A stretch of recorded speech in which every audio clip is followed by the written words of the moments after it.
for this use. Next slide.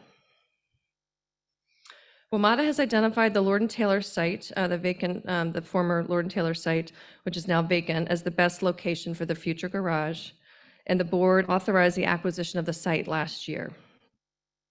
The larger size and the uniform shape supports a more efficient layout and can accommodate the future zero-emission charging that we are anticipating. Construction can also occur while operations remain on the current site. Our intent would be to build a new garage and continue to operate at the existing garage until the new site is ready. And so there could be we hope, a seamless transition from one to the other with minimal impacts to operations. And finally, the Lord and Taylor site, we believe, could allow for redevelopment, incorporate other uses on the site potentially, which we'll be exploring in the next phase of work. And also it allows us to redevelop our current site on Wisconsin Avenue for mixed-use development. Next slide. So as you can expect with any project of this scale and complexity, and at the early stage that we are, there's still a lot of issues to be worked out, and we'll be talking about ways you can engage with that from here on out. One key issue, of course, is to finalize the site acquisition. We're in negotiations with the property owner, and because of that, we can't say a whole lot more tonight, but when we're able, we will, but we have engaged in that process directly. We are also going to be evaluating opportunities and issues around site access, how buses as well as cars and pedestrians would access the site in the future, as well as addressing the historic nomination. Some of you may be aware that a nomination was filed to make the building historic, or nominated as a historic on the historic registry. The district has not made any decision or hasn't taken this up yet, but obviously will be something considered in the coming time as we plan for this project. And then, of course, funding a project of this scale is going to involve a lot of different sources, federal as well as WMATA sources. Those funding streams will be confirmed as we move forward. And throughout this, we'll be looking for community input. Next slide. So again, early days, so it's hard to put numbers on things and dates on things, but we're doing our best to give you a sense of where we're headed. We're obviously kicking off community engagement tonight. Over the next couple of weeks and months, we'll be very much focused on finalizing WMATA's technical facility requirements, what has to be in the garage, what we need to be able to bring to this community a 21st century bus facility. And then translating that into concept designs that we'll be bringing back to the community for consideration. And then, of course, acquiring the site. Over the next 2 years, the Historic Preservation Board, we expect, will take up this nomination and make a decision. We will also be submitting documentation for the NEPA review, which is a federal environmental review for this project, as well as rezoning the site and confirming funding and design. And then we think in the 26 to 2030 timeframe, this project could move forward to construction and possibly include other uses. And at that same time, we would be engaging a developer for the current site at Wisconsin Avenue so that that project can proceed, that development could proceed as soon as possible once WMATA ends its operations at Wisconsin Avenue. Next slide. So this just drills down a little bit in more finely grained to give you a sense of what to expect over the next year. We expect to be back quarterly with meetings like this, both in person and virtual, to share updates with you.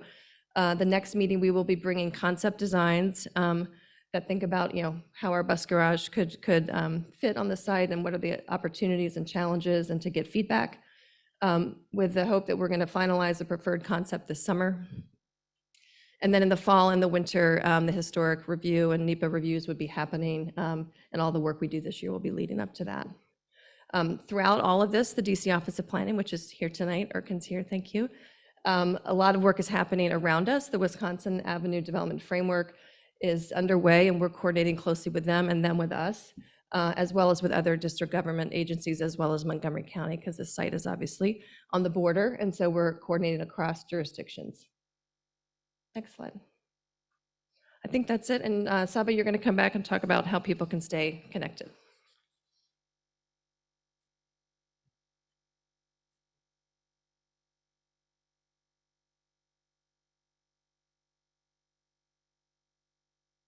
to engaging the community to make sure everyone's voice is heard throughout the process. And there are two simple ways that we're going to be going throughout, I would say, going through this process. The first being that we want to bring project awareness to the community. And we're going to do that through our project website. So essentially, the project website will have all the up-to-date information about the project, where we stand, and an opportunity for you to also engage us by signing up for our e-newsletters. You'll also see collateral on the website as well. And then we're also going to be engaging people through digital means. So that means social media, where we'll have the ability to share information very quickly and disperse that amongst the community. And then the second way that we are going to help bring awareness and to really drive communication between us and the community is by ensuring that we have a collaborative design to engage everyone. And we're going to do that through community outreach. So we have our quarterly workshops that we'll have. We'll share and evaluate concept options. We'll also gather and respond to feedback that we're collecting from the community. And then we will provide information on our selected and preferred concept. Next slide, please. So the section of this conversation I'm sure so many of us are excited about is the Q&A session. And so I just want to go through a few housekeeping items again before we start our Q&A session. For those who are in person, if you want to speak, please raise your hand. We do have runners who will be going through each section of the room to pass the mic. I just ask that if you have personal belongings, just be careful where they are because we don't want anyone to trip or fall. And for those who are online, again, virtual, you can do a couple of things. First, you can type your name in chat. Once someone says your name and acknowledges you, you can come off of mute and you can also ask your question, or you can use the raise hand feature that you see at the bottom of your Zoom screen, where you can indicate that you want to speak. Someone will acknowledge your name and then you can, again, go off mute and speak. If you do not feel comfortable speaking, you can also type your question in chat and then we will say that question on your behalf. At the end of the meeting, for those who are in the room, we're going to have thematic boards across the room. So if you think of anything after the Q&A session and you want to ask the question or give feedback, you can stick sticky notes on that board. And after this meeting, everyone's going to receive a thank you email. You'll have the option of, again, asking any questions and our team will respond. So I will allow our microphone representatives to choose a section, and then we'll start with our in-person. We'll take a couple of in-person questions, and then we're going to go online for anyone who has that.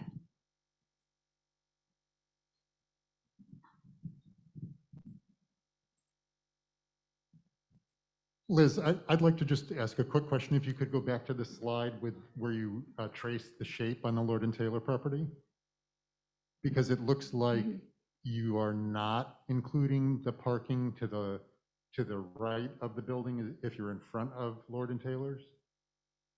Are you including the entire site or just up to the edge of the building? The intent was to show the full footprint of it's about 6.2 acres. So my question is, since the I'm on the Transportation Management District in Montgomery County, from the CCCFH in Brookdale neighborhood. And so my question that I raised at a TMD meeting when there was a Metro person there is, since the Western Bus Garage serves multiple purposes, right? It's a parking lot, it's a maintenance facility, and I learned today it's also wash and fuel. But in a obviously you'd only need wash if it's electric. So my question is, right now you're on 44th Street and you want to give Wisconsin back to retail and multi-use. The Lord and Taylor site is in the middle of a residential neighborhood, and the Western Bus Garage is no less appropriate there than it is on Wisconsin Avenue. And to me, it would seem like get a developer, go in with to secure the property of Lord and Taylor, and you should be on both sides of 44th Street, because many of your employees use the park along 44th Street so that the people that are going to that retail there can't park on 44th Street because it's taken by employees of the Western Bus Garage. And in fact, a couple of people are always parked in the gated entrance to the Lord and Taylor lot where there are no meters. So it seemed to me that you should use both sides of 44th Street so that part of the Lord and Taylor lot can go to residential and Wisconsin can go to multi-use. And you could have parking on one side, maybe you can give your employees parking, and on the other side, have the maintenance facility in the ground. That's a question I have. I don't know if it's feasible, but we're the developer that might do the two development parts, right? You'll have more money to convince the owners of the property to sell you the property.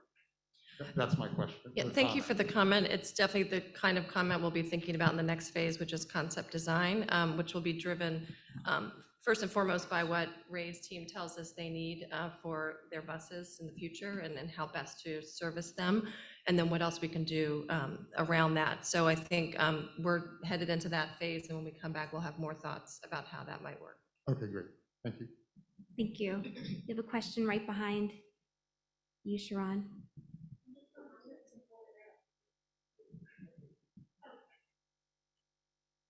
Hi, my name is Son. Yeah, my name is Jim Curtin. I live at 4405 Garrison, which is only a block away. I know it's early days, but what are you thinking about in terms of protecting impact on the residences on Harrison, Garrison, and the other surrounding streets? Yeah, what I would say is that, as you said, it's early days, so we're going to be coming back with some concepts that think about all kinds of impacts, both, neighborhood, traffic, design, and we'll be looking for your feedback. So I would say stay connected to us and come back to the next meeting. We'll have more to share.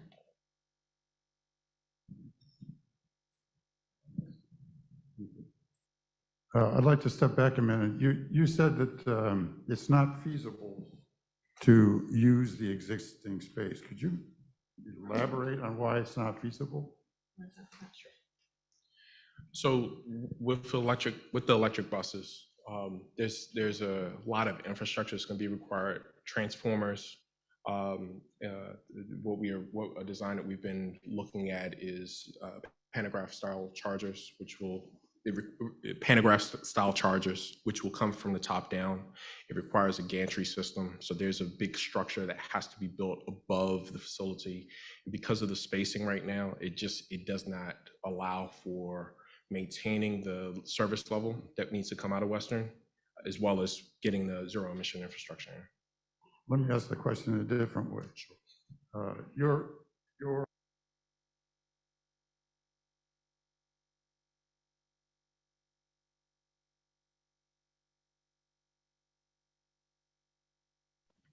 You left the meeting. You unmuted.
Yes, Mia Jones asks, um, correction, Susan Russler asks, what is the second best site? That's regarding the buses and the potential site.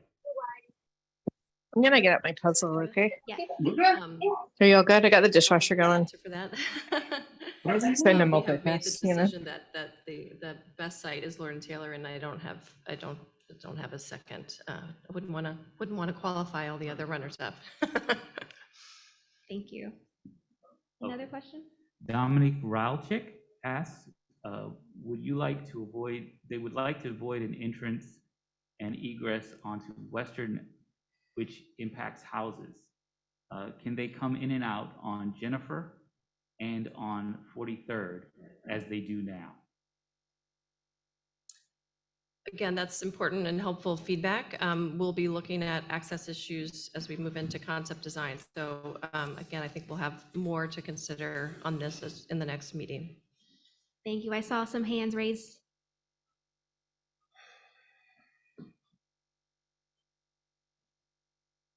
You're confronting here both one of the toughest planning challenges, which is how to site industrial facilities within essentially a residential / commercial neighborhood. So what you do here could be really spectacular if you can do it. I'm just wondering, where in the rest of the world are you looking for breakthrough technologies, breakthrough design concepts? That's a great question. I'll let you answer the technical side. On the design side, you're right. This is very challenging to bring other uses like housing above an active garage of this scale. In fact, there's only one in the U.S. that is. It's not built, but it's being designed in San Francisco, and we are talking to them regularly. They're a few steps ahead of us, so we're hoping they're going to learn all the lessons, and we're going to benefit. There are some examples abroad, but it is very challenging, both structurally, physically, to accommodate those kinds of uses, also financially, to make that work. So we are looking to others to learn, but they're not a whole lot out there on the design kind of structural side. I'll let you talk about the technology side. Sure. So we're active participants in APTA, which is the trade agency for organization for transit service. In addition to folks in Europe that have done some of these things before, we're looking all over the U.S. In fact, just returned from a visit to Minnesota just to see some of their enclosed facilities and how they're doing it. It's still developing as we talk about zero emission, how we transition it in the right way, and with the goal of keeping the service running, being successful, making sure we're getting people from point A to point B. We have a question right here.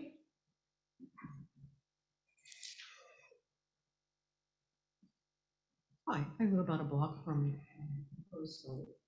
And I'd just like to get some clarity on a couple of items. Can you hear me now? Yeah. Okay, great. Just trying to get some clarity on a couple of items. I think I might have heard you allude to the garage being underground. Is that in fact a plan to have the garage underground? We haven't, I mean, that'll be something we'll be looking at in the next phase. We have said that we think it will be more than one story because of the various things that Ray alluded to in terms of the charging infrastructure and the layout needs, but we have not made a determination about what would be underground or not. Okay, so it sounds like it's possibly above ground. Then, then in addition to that, there was a bullet point that said that it would be a zero emission facility. But it didn't say whether or not the buses would be zero emission on day one. How would that work? So on day one, zero emission. On day one, no diesel, no CNG, no buses, no vehicles with emissions coming Can we out. go back to that No slide? emissions Because I think the opens? slide, I just want to make sure the slide is, I was looking at the side here, so I might. it will have open, missed yeah, I something. think the last bullet, yeah, it will open as 100% zero emission. Yeah, so A facility, that's what I was getting clarity on. It'll be a zero emission facility, but will the buses be zero? emission? right, no, so I'm confirming that means there will be no buses. And then unlike the Northern, where we discussed last week taking out diesel infrastructure, this is being designed with no diesel infrastructure in it. Great, so the moment it opens, zero emission buses is what I heard. That is our intent. That is our intent when we are going to work towards exactly that. It will not have any diesel designed into it whatsoever. Thank you. Go. And one more too, and that is, there's the lot that we all in the neighborhood call the home plate lot. It's the lot between, there's now, you know where I'm talking about, Western and Jennifer and behind the Mazza Gallery. And I must say that pushing the bus garage further into the community is not something I could really support. So I have to ask, in relation to the other sites that have been looked at, but the home plate lot didn't appear on one of the alternatives you looked at. So I'd like to hear about your consideration of the home plate lot and how that played out. Yeah, I think it wasn't on there because it just isn't big enough to support our use. So it's just, it's much smaller. Sure, and in the vein of hearing what the community would like to hear, there would be the possibility, though, of keeping the bus garage where it is, acquiring the home plate lot, and possibly having, obviously, more space than you have right now. So that is an idea. And we didn't really hear much about the Geico lot and why that didn't seem to work. And thank you. Did you hear about that? The Geico site was looked at a few years ago. There is there's an office user there, and there was, it was determined it was not a good fit as well. We have a question in the back.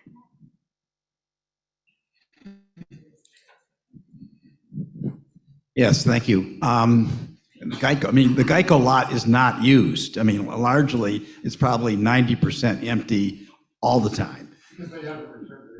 And, well, and they may never.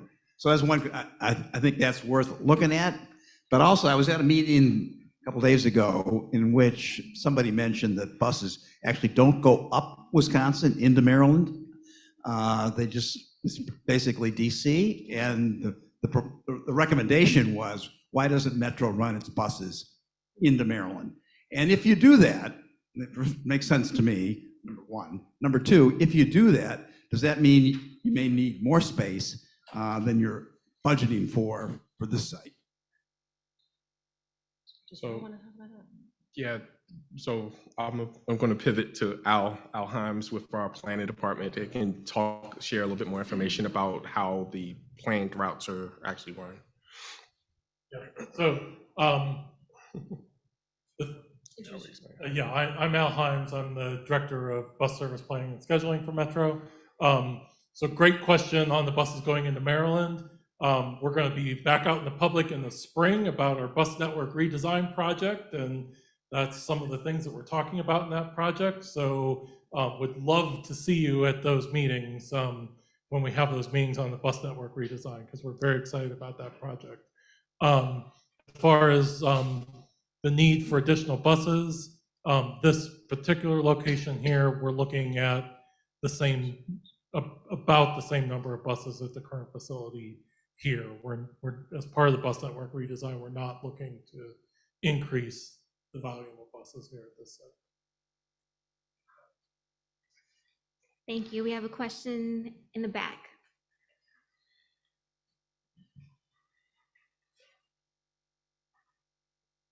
Yeah, hi. Can you hear me? Is it on? Yes. Yes, thanks. Jim Curtin again. I appreciate what you've been saying about the Lord and Taylor lot and that being maybe where you're concentrating your attention, but picking up on what some of the other people have raised. I mean, these are Metro buses, right? They're not DC. It's not the DC bus line, it's the Metro bus line. And we've got a lot of open space around that intersection, including the Geico parking lot, including what was referred to as the home plate lot, which that's, I take it that's that piece of property that's a parking lot now where that Goodwill kind of donation truck is parked. And there's the, I'll call it the radio station office building, kind of right on Jennifer and 44th there, which is not owned by whoever owns Lord and Taylor. It's obviously owned by somebody else. But if that piece of the puzzle were deemed a useful piece, I mean, the city does have eminent domain power to acquire it if it couldn't purchase it, like it does when it builds ballparks and other public kind of amenities. So I guess, I mean, I'm hearing you say that you've almost decided that the Lord and Taylor property is going to be the site, but I'm not really hearing why some of these other pieces couldn't be useful pieces of maybe a differently configured or imagined site that would maybe solve some of the issues of encroaching too much on the residential neighborhood, and might even provide better access for buses to get in and out of the neighborhood on Western and Friendship Boulevard and some of those other pieces of property. I mean, I assume that you guys have been looking at all that and maybe have sort of at the end of a tortuous path concluded it's got to be the Lord and Taylor site and nothing else. And if that's the answer, I think we'd like to hear kind of more of the homework of that, because it sounds a little bit like, you know, you just kind of picked a spot and said it's going to be Lord and Taylor, and we're not quite sure why the other pieces don't work. Yeah, I can say that, you know, it's been many years that the team, even before I got to Metro, has been looking for sites. It's not easy to find a location in central Washington, in this area of the city that's large enough and located in a reasonable distance from our bus routes to even accommodate this use. So we have searched, as we talked about in the presentation, we've evaluated many other sites, but determined that they were not feasible for this use. And I think, you know, Lord and Taylor closed in the pandemic. It went bankrupt and closed its doors. And so we have a vacant retail space in the neighborhood and a parking lot that is also vacant, that is not currently being used. And we determined that was the best, you know, most feasible path. It's also adjacent to our current operation. So locationally it's well suited. And so that is the reason we have moved forward in that direction. Yeah, the gentleman in the khaki. Yes, thank you. My name is Taladin Ukda. I'm with Northern Bus Barn Neighbors. I had a question. I think it's more in your wheelhouse, Liz. Late last year, or early this year, WMATA went before the Zoning Commission and requested an amendment to the comp plan that would allow for the development of the Western Garage area. I'm assuming, and I was going to testify at that hearing, but I got sick, and it just wasn't worth me getting out my bed to try to offer testimony. So I'm not going to give you testimony now. but I do want to ask this. The 2020 comp plan, one of the beauties of it particularly for myself, is that there is a racial equity component that has now been attached to the comp plan. And I'm trying to understand, coming from the Northern Garage, where we've been working close to 4 years, and they just started demoing last week. I'm trying to understand how that racial equity component works for Northern versus Western. Because it's not up there now, but if you turn to slide 11, everything that's on slide 11 is what we asked for at Northern. We didn't get it. And I'm trying to understand what the difference is between my $1 million house in Ward 4 and a $1 million house in Ward 3. I think you're referring to the interest in having housing as well as part of that project. Yeah, Was that part of it? Everything that's on the 11, Yeah. the housing, and that's a part of, Yeah. and it's not what I'm asking for. It is what the 2012 small area plan that was voted on by the council, that it calls for that housing and for mixed use retail. And that was from 2012. And the recommendation was made then in that report. And I think you all are doing the Wisconsin Avenue one now. The Office small of area Plan, Office for- of Planning, yes. Yeah, well, we went through that. We went through it in 2010, 2011, unanimously approved by the council. But what we asked for is not what we're getting. And so I'm trying to understand, you know, I'm a pretty smart guy. I mean, I'm just trying to understand what's different.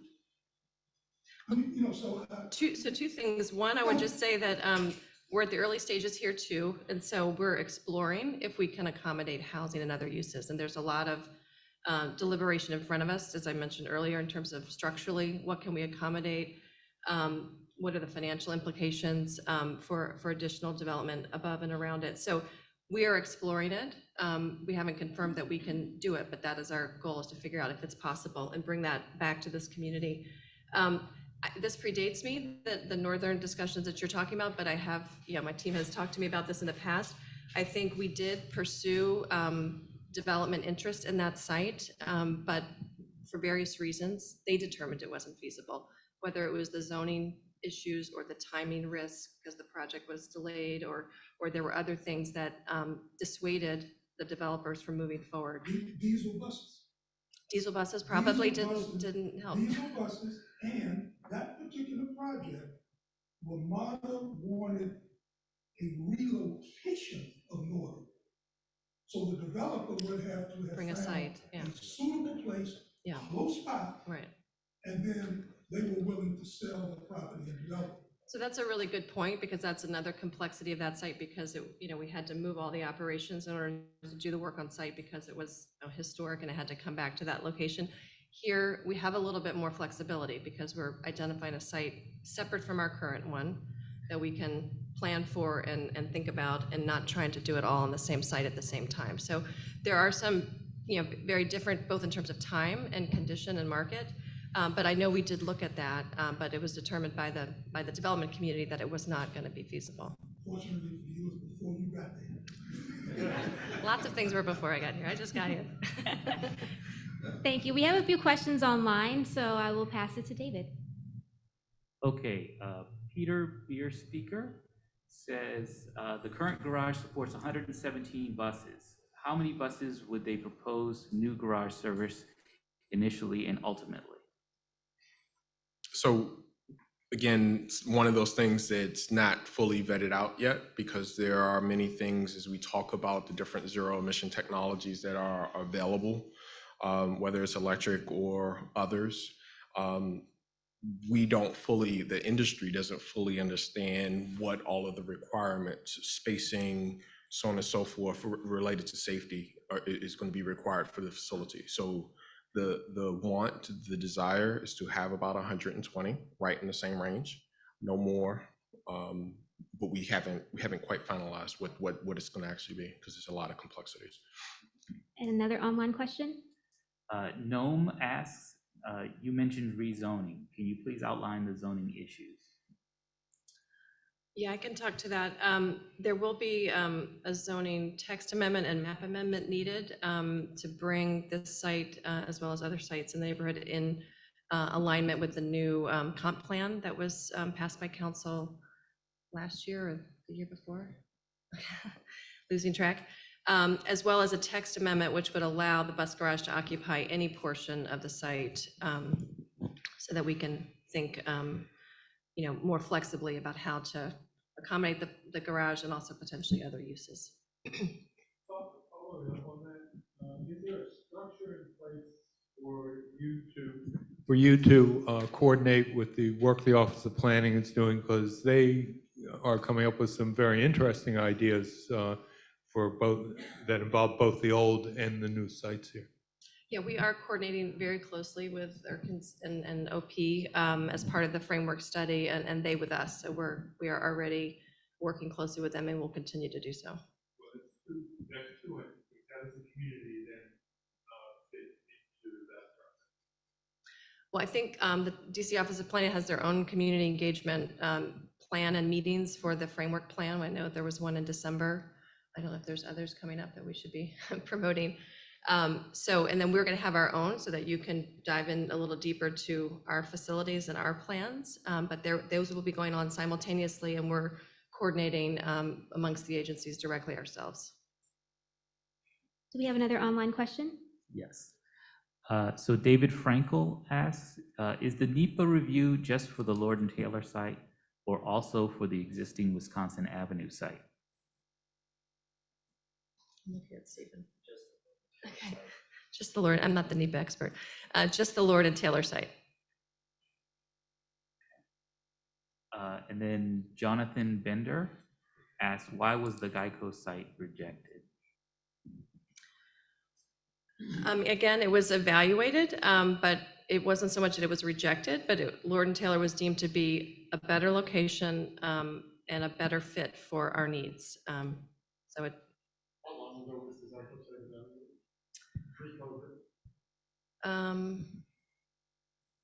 Pre-COVID? Pre-COVID. So may no longer be active. The conditions have changed. I don't think it changes the fact that Lord and Taylor is a vacant property with no current use. Taylor was still a going concern, would it still be the best site? That would have probably changed our calculus significantly, for sure. So it got selected because it was convenient and available. Not only, I mean, there's many. No, because you said it was a uniform shape, but it's no more a uniform shape, the Lord and Taylor property, than the existing bus garage. It is equally oddly shaped.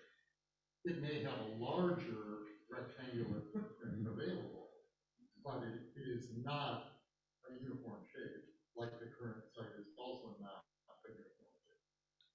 But beside the map, if you show it. No, it looks better.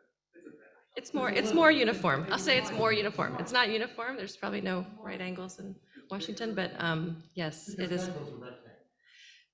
Yeah, I would say there are many factors, but for sure, the confluence of those factors at Lord and Taylor, it's not one thing, but for sure, the changes in the pandemic have made it possible for us to take this step and to be more assertive, which we think is helpful because it helps us move this project forward. If we don't have a site, there's no bus garage. It's going to be diesel and open air until we can get to something better.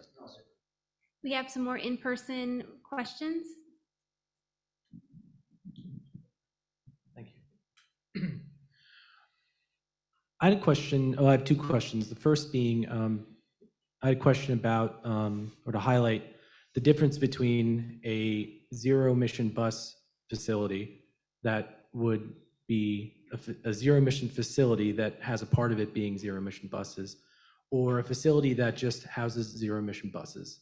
So I think you clarified that the point of this slide is saying that will be a facility designed for zero emission buses, but to what extent are you considering the design elements to make it a zero emission facility, such as no gas being run to it, heating on site, water heating on site, not being gas powered?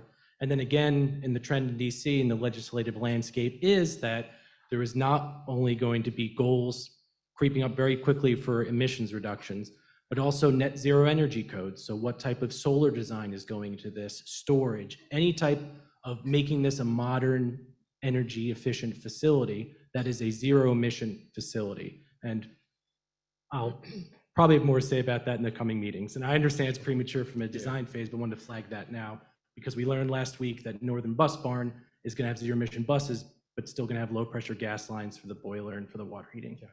The second question, which is quick, is I just want to confirm that the 117 buses that are at the current facility, the plan is to have them operating as long as possible and try and seamlessly get them to the new facility. Because I thought I heard you mention that they might be moved to another facility in the interim. No, I'll answer that one first. The plan is to build a new facility, close one and open the other. I'm sure it won't work quite that easily, right? But that's the idea. And so there's no downtime for service. There's no impacts on operations, minimal cost. So what I might have said was for Northern, the gentleman was speaking of Northern, we did have to relocate the buses because we had to build on that site. But we are not, that's one of the advantages of picking an offsite location. And then to the other, I appreciate the comments. I mean, we have not gotten to that point in our studies, but I think it's a great point to raise and something certainly we'll be looking at. Thank you. Thank you. We have a question in the front.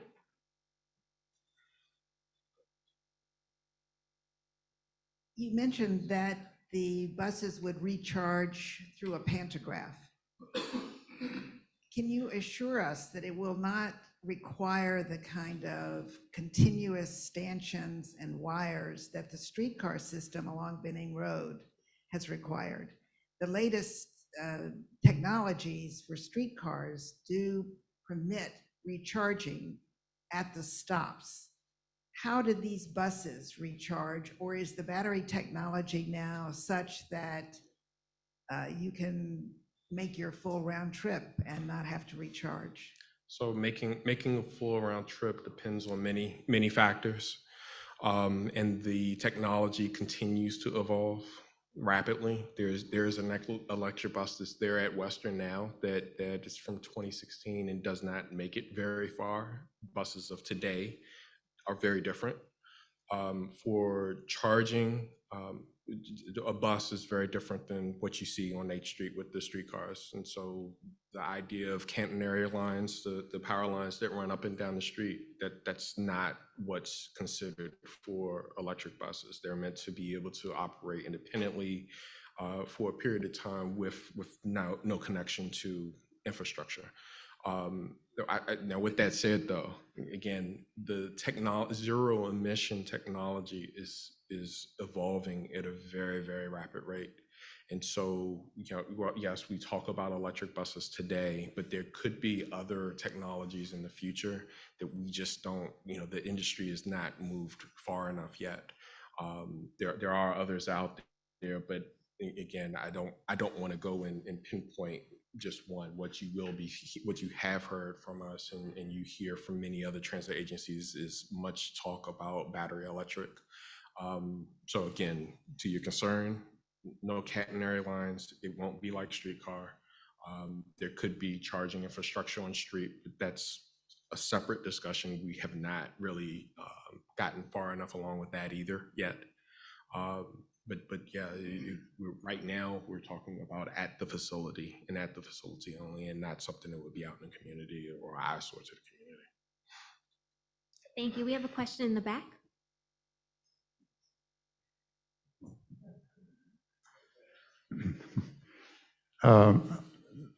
One new set of things I've heard tonight is a lot of other alternatives that might have been considered, or that since you haven't purchased the property, it could be considered.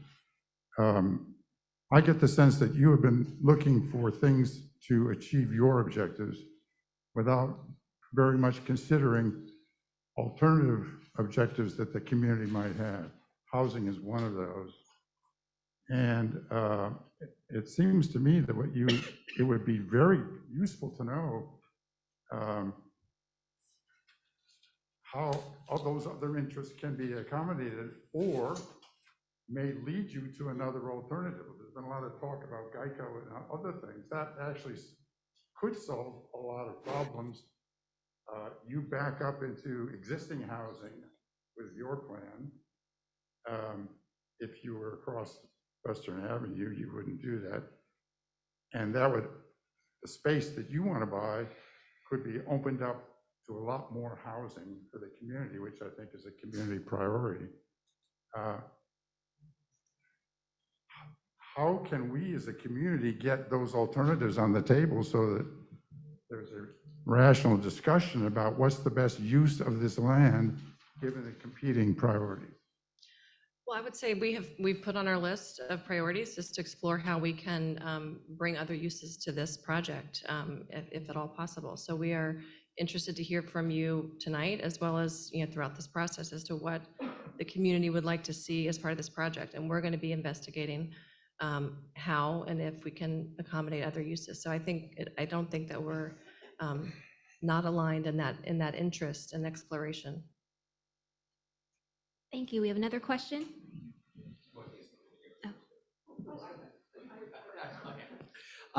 Well, my name is Michael Bear, I'm a local resident. Curious if you've looked at, Montgomery County just did a new bus facility, similarly trying to move to, I just renovated the current one, trying to move to electric, put in a good amount of solar, basically created a microgrid, did it through a PPA. Pretty innovative project when I toured and saw what they were able to do there. But I'm wondering if that's in your vision at all here, a possibility, something you're considering. The surprising thing is a few hours ago, we were having a discussion about our future. And, you know, it's wide open for what we decide to do. And Amy helped me out, but 2045, in 2030, we hope to be able to improve on that. But, you know, it's going to take a lot to get us there. And so we're going to have to be real creative. Montgomery County and what they did at the Brookville location is something that's been very innovative and something that's being considered. You know, you go to other parts of the country and everybody has their own little flavor. But I think for us, again, 2045 may seem like a long time away. It's not really. And there's a lot of work that we have to do, and we're going to have to be real creative in how we go about doing it. So. I toured, you know, busing and just like just around the country. That Montgomery one is probably one of the most innovative that exists Agreed. in the country. It's really worth looking at here. Yep. Thank you. We have a question on the side. My question, to follow up on an earlier question, is what planning has been done to clean up the contamination at the current WMATA site in the event that that bus garage were to move from that site? Yeah, I think there were some conditions in the past that have been remediated in consultation with the district and are being monitored. But as part of the due diligence as we go forward, we'll be documenting the site conditions and then evaluating what, if any, further work needs to be done before we can develop the site. For sure, that'll be important. And if I could just have one more. And is there a reason, or what would the reasons be for requiring the contiguous planning for just one site? As we've been talking, it does seem that there would be other possibilities. I mentioned earlier the home plate lot and putting more than one parcels together. Of course, the Geico would be one contiguous one potentially. But I guess my question more is about, and the gentleman also mentioned earlier about both sides of 44th, that they wouldn't be contiguous. And so is there some force, some requirement, some deeper thinking about why it has to be all in one place? Yeah, I think it's really going to be driven by operational considerations and safety. And so we'll be focusing on the technical needs of the operational team as we go into the concept design phase. So I think we could speak more to that when we come back, but certainly moving buses back and forth across different sites just, I think, probably creates other challenges or concerns. It's something we're actually doing right now for the Bladensburg bus garage. As part of that construction, we have a temporary lot that's located maybe roughly a mile, less than a mile away from the actual garage, which for that particular community, it means more traffic. which we would like to try to avoid in addition to the delays it creates in being able to, make sure that we're getting buses serviced in an efficient manner, in the most efficient manner that we can. Thank you. We're going to take a few online questions. Okay. Arnold Burke asks, does the property that will be acquired include the Lord and Taylor building or only the Lord and Taylor parking area behind the building? We're looking at the entire parcel. Okay. Elise Gray Parker asks, will the new proposed site have space for Metro employee parking as well? I would just say that that is something that we're going to look at in the next phase, which is part of the technical requirements, what is needed, and how would that be accommodated. So there'll be more on that in the next phase. Edward Hoyt asks, what electrical infrastructure upgrades will be required for the new garage to be able to handle electrical loading from charging the buses? So that's again something that we don't have a complete answer on just yet. There's smart charging. There's, in some earlier discussions, we wanted to have every single bus connected up to a charger, but need to answer the question if that really is efficient, if that makes sense, if all parties can actually meet those type of demands. We do hope we don't hope, with our first buses that will be arriving this year, 60-foot buses down to Shepherd Parkway. We hope to learn a lot, improve the technology, and test out some things that will help reduce the amount of power we actually need. Thank you. We have one audience member that has their hand raised. So I am going to, it's Nancy. Thank you. Yeah, this is a follow-up to something that was brought up a little bit earlier, but from what I've seen about the redevelopment plan for Friendship Heights, given that this is the heart of Chevy Chase, I assumed that the parking garage was that the bus facility was being located somewhere else entirely, that it appears to be rather incompatible with the other plans that I've seen for Friendship Heights, which is all housing and retail with a focus on residential. So it's hard, it seems like such an incompatible site in the heart of Chevy Chase. I would just say that, this buses have been part of this neighborhood for over 100 years, and we're looking to bring, keep in this community a transit facility, but bring it up to modern standards and make it a better neighbor by putting it in a structure, by transitioning to zero emission, and also exploring other opportunities for mixed use. So we believe that there's a path for a continued compatible relationship. And the activities at the that are the area where the buses converge in Friendship Heights right now would be relocated, I assume?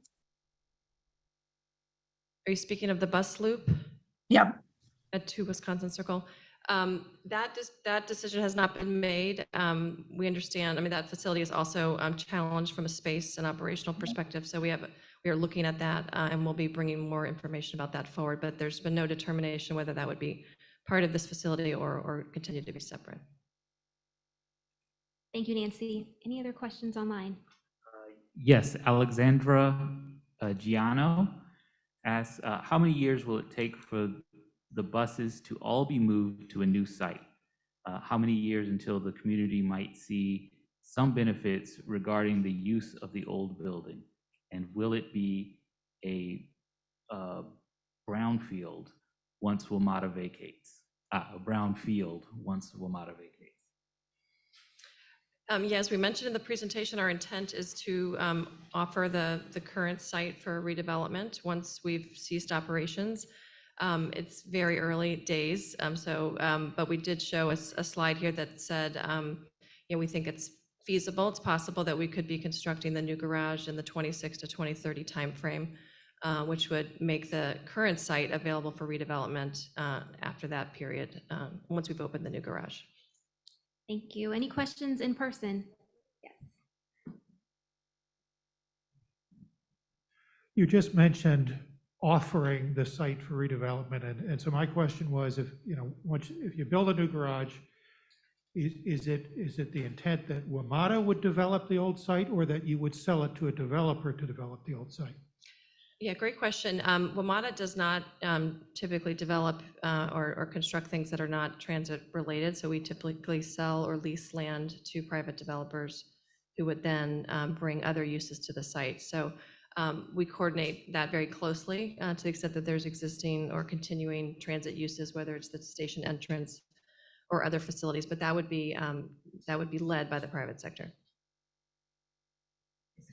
Yeah, you can go next. I'm really excited about the prospect of bringing zero emissions, a fully zero emissions bus garage to this neighborhood, and I think that's a terrific step forward. I'm also really excited about the prospect of using this space for affordable housing, and I know that's still in the future there, but I'm curious if you might be able to tell us a little bit about how you might be able to work with other entities that can help with funding. You mentioned in particular the funding challenges of doing something like that. Are you talking to Amazon and the Housing Equity Fund, for example? Maybe you could just elaborate on that a little.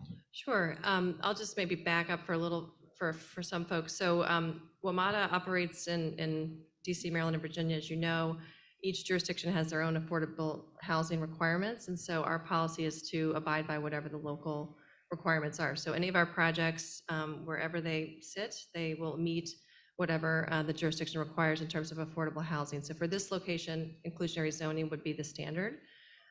We have in many cases worked with local jurisdictions and communities to identify additional goals for additional affordable housing. And then we need to work with those jurisdictions and others to identify, as you said, funding sources to support that. So one example of that is Amazon, which came to us about 1.5 years ago and funded $125 million to be dedicated to make projects at metro stations more to increase affordability. And so in the first year, we've announced that we've spent all their money. We'd love to get more, but so we have in the pipeline over 1,000 units as a result of that investment. So that pushed our own affordable housing delivery at our projects to a much greater level. So that's the kind of partnership we'd love to see. It doesn't have to just be Amazon. There are other corporate citizens we hope will follow suit.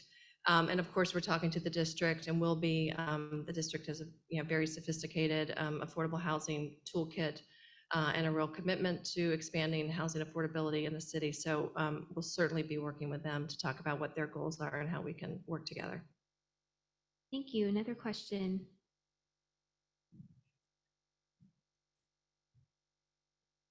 Hi, I have two questions.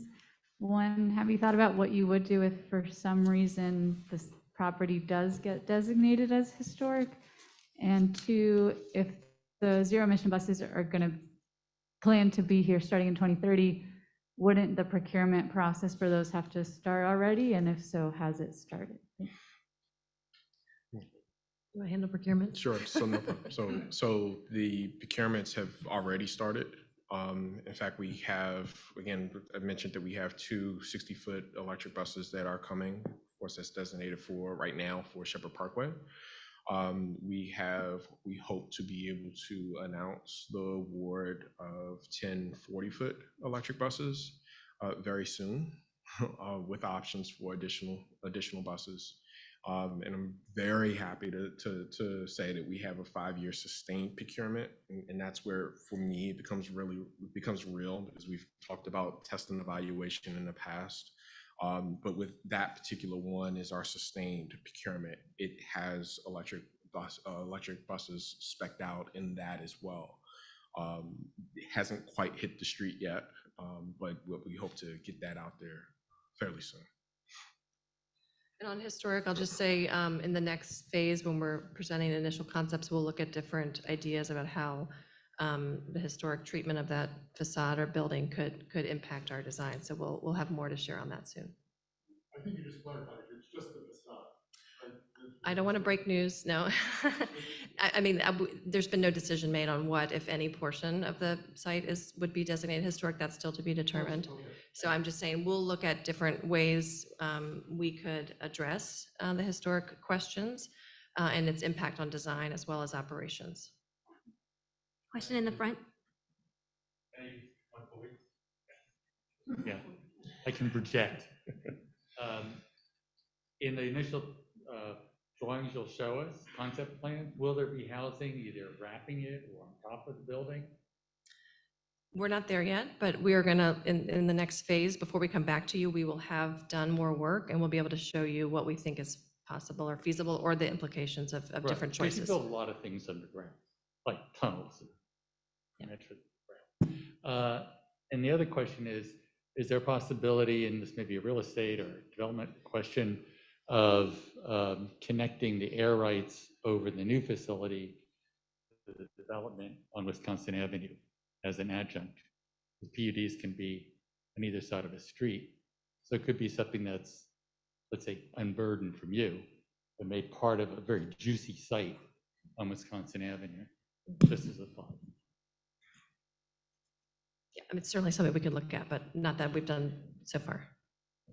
Thank you. We have a few questions online, so I'll pass it to David. Okay, Thomas Sinks asks, is Metro planning to abandon or sell off the current site or to incorporate it into the future design? Again, we're still entering sort of the technical phase and the concept design phase, but it's our expectation that we will not need it for bus service in the future once a new garage is built, and then that would become a mixed-use development opportunity. Okay, he also asked a follow-up, is Metro considering purchasing the small commercial properties on 44th across from the current garage? Yeah, I think somebody asked that earlier, and so we've determined that we need the Lord and Taylor site, and we're just starting concept design. If there's further needs identified in the future, we'll address it at that time, but at this time, we have not identified that. Okay. Kathy Chin asks, how will you protect or buffer the surrounding neighborhoods with the move of the bus station closer into residential neighborhoods? In terms of bus traffic in and out, lights at night, noise, safety for kids and family, walking, playing in the streets, daily traffic jams already on Western Avenue, and general undesirability of living much closer to a bus station. So we'll be exploring all of those issues in the next phase. How do, as we said, how do you get to the site safely? How does it transition to other parts of the neighborhood? So our concepts, initial concepts, will start to look at that, and we'll have a chance to talk about the opportunities, the challenges, the feedback that you all have to that, and that will help us further refine the options. And this is a multi-part question. This is from Russell. Can you explain how it's zero emissions bus garage if you're going to move the current diesel buses over? And does that mean you'll guarantee the new facility won't open until you're fully replaced the 120 buses with all electric? So just to go back to what our GM has said about and related to Northern, even if it means just 5 buses at the opening day, that's what it means. There are logistics in how we move the vehicles around. And as I mentioned before, we have to keep them for 15 years, but the intent, again, very clearly, it won't have diesel infrastructure in it. So we won't be able to properly service those type of vehicles in this new facility that we're talking about. And as a follow-up to the question, Russell also asked, please also address your current plan to have entry from 44th right by a residential street with many young kids. This is not a safe entry or egress point. Yeah, I would just say that there's been no decision about where the entry is, so I'm not sure where that comment came from, but we will be exploring what the options are and the pros and cons of each. And we'll share more when we have the concepts. I have 2 more in the queue here. Kathy Chen asks, how will you all protect or buffer, oh, actually, this might be a repeat question. Okay, Alexandra asks, if the old site is not vacated until 2030 and is a brownfield, then the old site may not be inhabitable until 2035, 2040. Please answer the brownfield question. Will the existing site be a brownfield once WMATA vacates? So I think, as we said earlier, we're going to be evaluating the conditions, and we'll share more when we have it. I can't say that it's a brownfield or what remediation may or may not be needed at this point. But our intent is, with many urban sites in Washington, D.C. that have historical legacy uses, that this will have a second life as a different use. Any questions in person? Yes. It sounds as if you've been working on this for several years, and that your initial study must have been conducted in terms of the bus needs and that sort of thing pre-COVID. And I would assume that, you know, the world's a very different place and it will continue to evolve, as we can see from the empty, you know, commercial real estate downtown and that sort of thing. Have you conducted studies to the same degree, you know, of the same size as you did early on when you were first exploring this, since COVID, or recently projecting now into the future? About bus capacity, like what's going to be needed there? Yeah, I mean, I would say it's an ongoing conversation, very active, but I'll let you. Yeah, one thing you heard from Mr. Harms earlier was just, we have another, the Better Bus study, and with the intent of looking at the entire region and what needs are, not just for bus service throughout the region. So there's ongoing things that are occurring to make sure that we are, you know, appropriately sizing, appropriately placing our vehicles where they need to be to best serve the communities. Is it possible then, with those studies, that you'll determine that your bus needs aren't as great or are changed in some way that could impact the sites that you're selecting or the options that you might want to explore?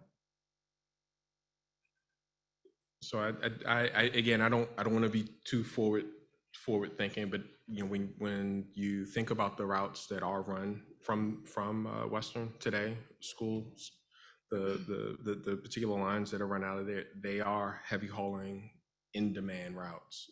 We don't anticipate, correct me if I'm wrong, we don't anticipate that to change. They're doing well. Yes. And bus ridership, we talked about this earlier, has maintained higher levels of use throughout the pandemic and today than rail. So I think the demand for bus has been pretty strong. Next question.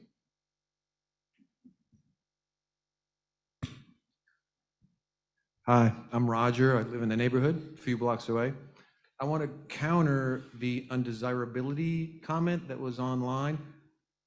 My young son loves the buses. They're professional. They're safer than the other people that are driving around. They're skilled. I love bumping into my bus driver at Bowie Mongers. Please, I mean, don't go away. This is you guys are a great company. We want you in our neighborhood. We want you activating our retail. The buses are great. Please don't go. This is a great site on top of a beautiful metro station. Your employees can come easily. We can bump into them in the elevator. Please don't go. I'll just add that, you know, as a former student at what's now Jackson Reed, you know, I used to ride the 30s up and down from one side of the town to the other in Tinleytown and visiting Boogie Mongers in Friendship Heights. You know, the hope is to, again, as previously shared, you know, be a good community member. That's the reason for why we're here, and continue to evolve the system and make sure that we're maybe not on the bleeding edge, but just, again, making sure that we're advancing and again, a good steward to the community. Thank you. Thank you. We have a question in the back.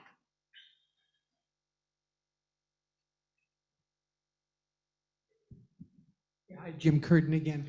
And just to follow up on Roger's comment, and I've asked some, questions already tonight. I don't want to monopolize it, but I don't want you to misunderstand my questions as being kind of offered as an expression of opposition at all. I've lived in the neighborhood almost right on top of the bus barn for 40 years. And, it's been a good neighbor. I think the prospect of a state-of-the-art, world-class facility with zero emission, with no environmental impact on the neighborhood is an appealing upgrade. If we had a time machine and we're going to redesign the whole city, maybe people would say, maybe this isn't the best spot for a bus barn, but it's been there for a long time. We've all been here for a long time. And if we can have a better bus barn, maybe that's a net win. I guess my kind of sincere request on behalf of myself anyway, is that if we're going to have a new bus barn, that it be world-class, and that it be developed after giving, all thoughtful consideration to the site, and how the entire site, all the parcels we've talked about today can be creatively used, and whatever technology can be used to kind of build the best facility so that it can be a showplace, and not just kind of something we end up settling for because we didn't have the vision or the finances to make it better. Thank you. Appreciate that.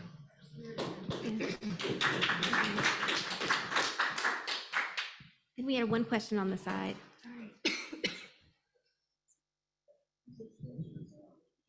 Okay.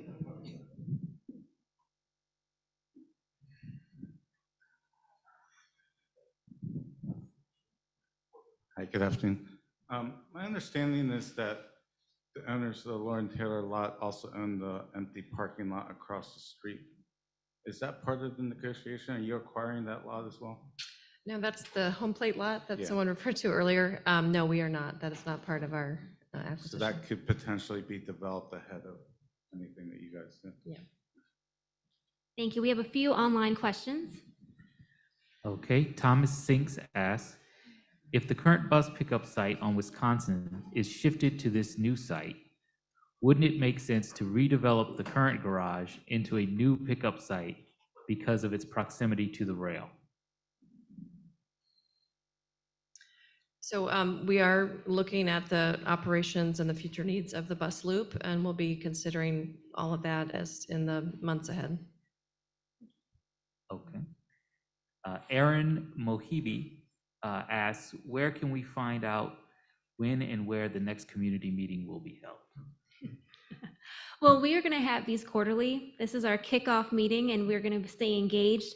So you can sign up for our newsletter. I will show that in a coming slide, how you can sign up on our webpage. And then we'll also have just digital opportunities for you to engage and learn more about upcoming events.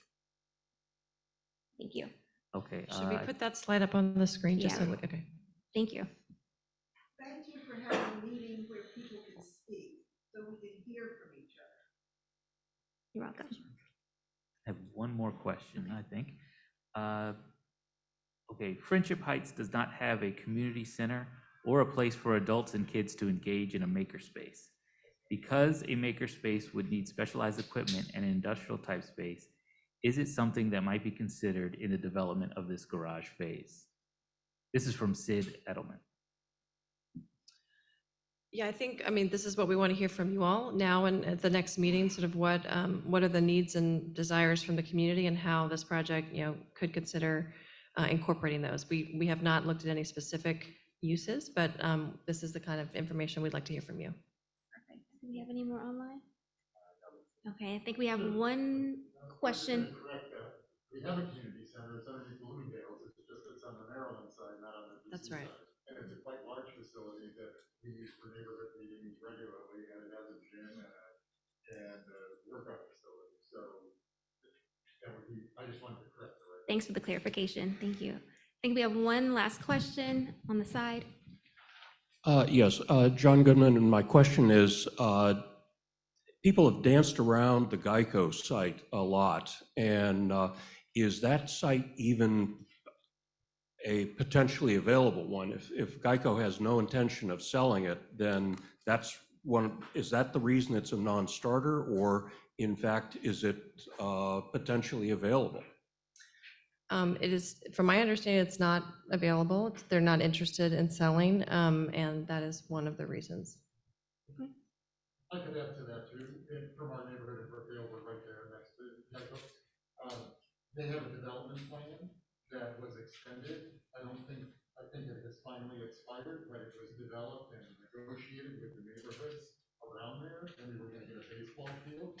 And they were gonna do 2 large office buildings and then apartments on Willard and townhomes where the parking lot is. But they have not proceeded with that development plan, and it may have now expired.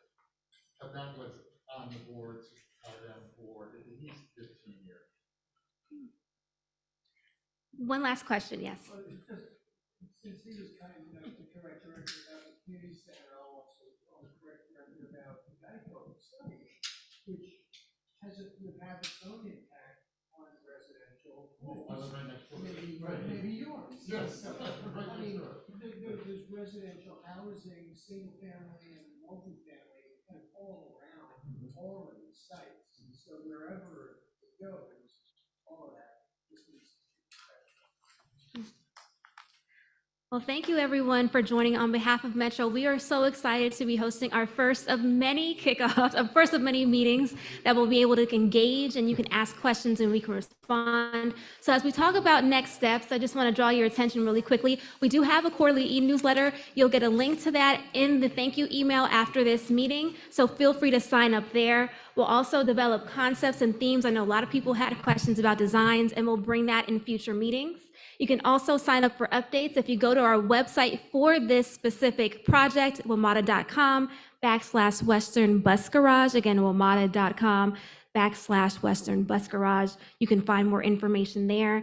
And then last but not least, we are going to have another community event meeting in the spring. So again, we'll be engaging everyone. We'll be advertising that. So we look forward to seeing you. Thanks. And then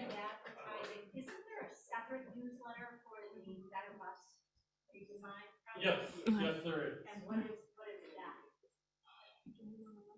We can include it. We'll include it. Yeah, we'll include in the that. follow-up. Okay. We'll add Not it a to problem. the follow-up. And if you have any questions that you've thought of after this meeting, we have boards where you can place your notes. You'll also have an eval form at the end of this call, so you can also share them there. Thank you, everyone.